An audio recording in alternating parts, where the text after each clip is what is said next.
This is it. This is what we've been waiting for.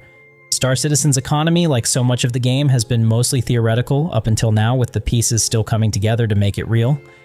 Back in the early days, we got those presentations from Tony Z laying out the Quanta system, a dynamic back-end that would evolve based on what players actually did. When Quanta spots a commodity shortage in a system, the system adjusts local vendor prices to reflect it. If wealth starts pooling in certain sectors, the system triggers NPC piracy groups to chase it. The whole pitch was a living simulation behind the scenes handling markets, pricing, and NPC behaviors. Everything needed to make the universe feel alive and responsive in a way that's never been achieved before. To keep it balanced, they talked about that classic 9-to-1 NPC to player ratio. No matter how big an org got, players could only influence the economy, never fully control or break it. The game was designed around established ship manufacturers, weapons makers, believable NPC factions, and supply chains. You were stepping into a universe that already had its own pulse and structure. But one sitcom reveal ended up changing everything.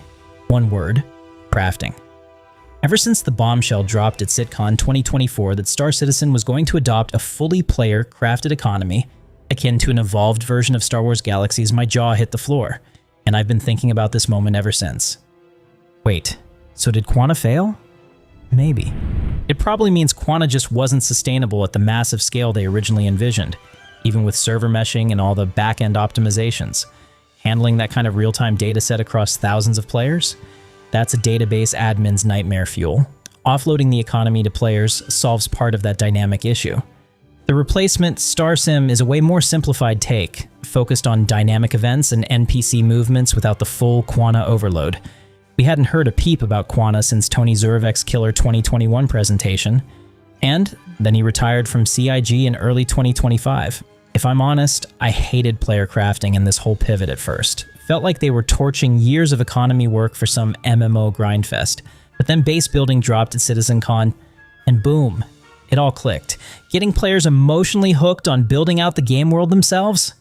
That's retention gold. Pure genius for long-term ownership and player agency in the game. And sometimes that's just how design evolves. You don't always arrive at the best solution on the first try. Sometimes you hit a technical wall, sometimes the system doesn't scale the way you expected, and sometimes a new feature unlocks a better direction for the entire game.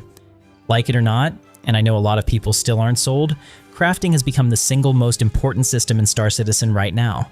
Sure, plenty of players will tell you it's about epic ships, dogfighting, exploring massive locations, picking their favorite profession, or chasing whatever drama cycle is trending this week. But at the end of the day, crafting is what's going to make or break whether this game delivers on its promise of a real living player-driven universe. You're probably skeptical. Hell, I was too at first. Let's break it down properly. Right now, most professions feel pretty isolated in the game. I mind because I enjoy the loop. Missions have made it a bit more profitable, but it's still niche, and because it's not a huge payout, it's not that popular. Salvage is therapeutic. You can pull in credits at your own pace with low risk. If combat's your thing, you grind missions because that's where the reliable payouts live. But what are we actually grinding toward? Buying gear and components from the same static NPC vendors everyone else buys from. It works as a progression system, but it's not really an economy. Crafting shatters that illusion. For the first time, the game hands players real tools to shape the universe dynamically. Your mining run, your salvage haul, your risky PvE conquests and loot. They stop being isolated grinds and start feeding into something bigger. I'm a realist. Chances are if you're watching this, you might be thinking, I don't give a shit about crafting. Yep. Most players will never craft seriously. They won't want to deal with spreadsheets. They won't want to deal with production chains. They won't want to optimize material quality or negotiate supply contracts. Believe it or not, that's intended. A real player-driven universe isn't built on everyone doing everything. It's built on specialization. The people who choose crafting need to be obsessed with it. It needs to be deep enough that a minority of players throw themselves into it with a burning passion, the way crafters did in Star Wars Galaxies. In that game, crafting became the core of your player identity. If you were a crafter, you chased resource quality and you built a real reputation. The economy lived because those players cared about production more than combat. And guess what? I wasn't one of them.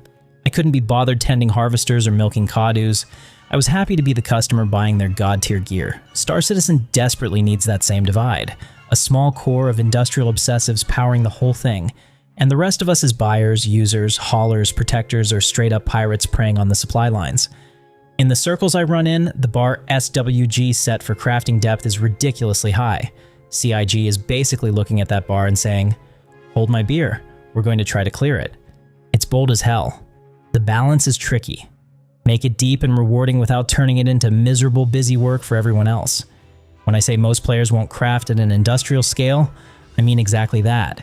Casual crafting for personal gear or basics, probably accessible, running factories, optimizing chains, managing quality variance across systems. That's for the maniacs who live for it. Longtime channel viewers know that I want to create a mining consortium that deals in high-end resources. My goal is to be the Andrew Carnegie of Star Citizen, if you will. As an example of an industrial-based organization, I envision running large-scale mining ops, supplying manufacturing orgs with reliable, top-tier ores under private contracts. They'll pay a premium because they need consistent high grades for specific components. In this system, logistics becomes real. Haulers moving critical infrastructure or bulk cargo with actual purpose, not just fetching meaningless boxes from a station terminal.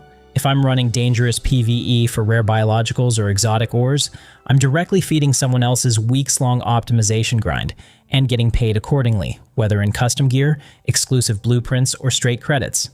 From a player perspective, our role in that economy can be either deliberately focused like my mining ambitions, or simply an almost invisible part of just playing and enjoying the game.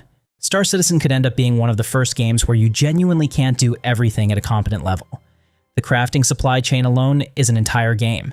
Think Satisfactory cranked to galactic scale with massive time investment, risk, and logistics. If you think you'll be casually running the server's best crafting operation, that's a total pipe dream. New players can still craft basic needs or starter upgrades, but this system is built to accommodate everything, from mega corporations, rival alliances, black market networks, the works. It's fascinating. That's why my view on crafting has shifted so hard. I've been balls deep playing RimWorld like it's a second job, and I see the parallels. In RimWorld, every single material has purpose.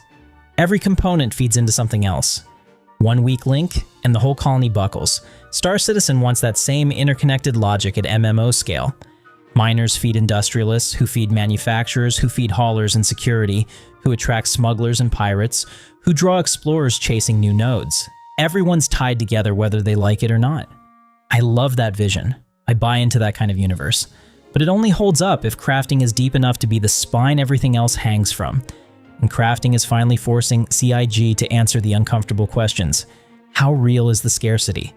How punishing is loss? How much actual power are they willing to hand players? We're about to find out if they're truly committed to a player-driven economy, or if they just like the romantic idea of one.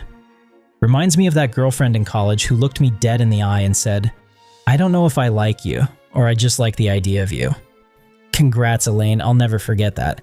On the bright side, I recently got into the Evocati group for the latest crafting and inventory tech preview, right around the time 4.7 started hitting early tests. Can't show you footage thanks to NDA, but I spent serious time poking around the systems, and for a first real implementation, I was genuinely impressed. The material quality tiers, redistribution mechanics, blueprint earning, the way loot dismantling loops back into usable resources, it feels like they're building economic architecture, and I love that. If I thought they were heading down a dumb path, I'd say it even if I was yelling into the void. But this is promising. It's evolving fast, and more pieces are coming online in the current cycle. I plan to have follow-up videos once I can show my gameplay visuals without breaking the rules. And whether you end up as a producer, a customer, a hauler, or the pirate ambushing the supply run, one thing's for sure. Crafting will change everything. That's not hyperbole, it's a fact. Thanks for watching and for sticking with me through the skepticism to hype journey. If you're as excited or cautiously optimistic as I am, hit like to juice the algo, dive into those comments and tickle the post, and I'll see you in the verse.